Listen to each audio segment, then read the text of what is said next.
চুরি করা সরিষা আর সাথে মুরগি তাড়িয়ে দিয়ে তার খাঁচা থেকে নিয়ে আসা ডিম দিয়ে করে ফেললাম দারুণ এক রেসিপি।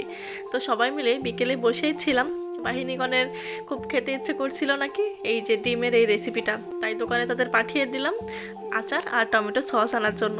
আর আরেকজন চলে গেল তার বাড়িতে খাঁচা থেকে নিয়ে আসতে ডিম।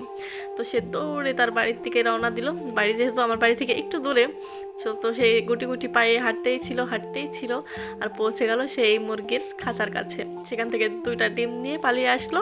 খাঁচায় 2টাই ডিম ছিল তাই। আর আমিও সারা ফ্রিজ খুঁজে ফ্রিজের কোনায় 3টা মাত্র ডিম পেলাম। তো এই যে 5টা ডিম নিয়েই শুরু করলাম আমাদের রেসিপি বানানোর প্রথম ধাপ। ডিমগুলো সিদ্ধ বসিয়ে দিলাম। আর অন্যদিকে এই যে আমাদের অকম্মার ঢেকে ক্যামেরাম্যান চলে গেল সরিষা চুরি করতে। আজকে একটু কাজের কাজই করেছে তাই না? সে হাতে একটুখানি সরিষা নিয়ে আবারও ওই ছাদ থেকে এই ছাদে লাফ দিয়ে তাড়াতাড়ি করে চলে আসলো আমার ভিআইপি রান্নাঘরে। তো আমি দেখতে আসলাম ডিমগুলো সিদ্ধ হয়েছে কিনা। দেখে তো আমি পুরাই হতাশ, কারণ একটা ডিম ভেঙে বের হয়ে গেছে।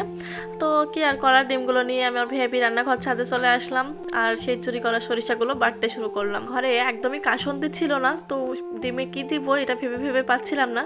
তো ওই যে অকম্মার ঢেকে সে বললো পাশের ছাদে তো অনেক সরিষা আছে, সমস্যা কি? সে টুক করে যে লাফ দিয়ে ছাদে উঠে একটুখানি সরিষা নিয়ে চলে আসলো আর বেটে আমরা ডিমের রেসিপি বানানোর জন্য রেডি হচ্ছি। তো ঘরে শসা, গাজর, টমেটো সব কিছুই ছিল, তো সবগুলো একটু একটু করে কেটে নিচ্ছি। আমরা সবাই মিলে এক জায়গায় বসে থাকলেই এরকমই হয়, কি খাবো আর কি করব এটা নিয়েই ভেবে পাই না। তবে আমাদের কথার মাঝে এত বেশি আড্ডা দেওয়া হয়, সেইগুলো যদি ভিডিও করতে পারতাম তো সেইগুলোই অনেক দারুণ ক্লিপ হতো কিছু। তো কি আর করার, সেগুলো তো ভিডিও করা হয় না। তো এই যে আমি সুন্দরভাবে কুচি কুচি করে সবগুলো আইটেম কেটে নিচ্ছি। আর যত কুচি হবে এগুলো কিন্তু খেতে ততই ভালো লাগবে। তো লাস্টে আমি মরিচ আর সাথে পেঁয়াজও একটু কুচি করে নিয়েছি। আমার বাকি 2 বাহিনীগুলোকে বললাম ডিমগুলো বিনিয়ে দিতে। তো অকম্মার ঢেকে তো মাথা দিয়ে ডিম ফাটাচ্ছে, তারপর ডিম চুলতে শুরু করেছে।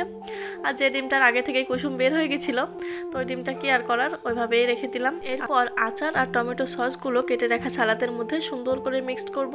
তো প্রথমে ভেবেছিলাম একটা আচার আর একটা টমেটো সস দিব, তো পরে ভাবলাম না 2টাই দিয়ে দিই। তারপর আবারও 2টা দিয়েই সুন্দরভাবে মিক্সড করে নিয়েছি। অনেকক্ষণ মিক্সড করার পর মনে পড়লো কি যেন দিইনি, তো মনে পড়লো লবণ দেওয়া হয়নি। লবণ আর একটু শুকনো মরিচের গুঁড়ো দিয়ে দিলাম, দুটো দিয়ে সুন্দরভাবে মিক্সড করে নিলাম। খেয়ে দেখলাম ভীষণ টেস্টি হয়েছে। এবার ডিমের মধ্যে রাখার পালা। তো ডিমগুলো সবগুলো চামচ দিয়ে একটু একটু করে কেটে ডিমের মধ্যে সালাদগুলো দিয়ে দিলাম। এত বেশি ঘ্রাণ বের হচ্ছিল তখনই খেয়ে নিতে মন চাচ্ছিল, কিন্তু একা একা খেলে তো হবে না, যেহেতু সবাই মিলে রেডি করছি। যে সবগুলো রেডি করার পর সবাই একসাথেই খাবো। সবগুলো ডিম রেডি করার পর আমরা সবাই মিলে অপেক্ষা করছিলাম রামিসার জন্য। যেহেতু রামিসা প্রাইভেটে গিয়েছে, তাই ভাবছিলাম রামিসা আসলে সবাই মিলে একসাথেই বসে খাবো।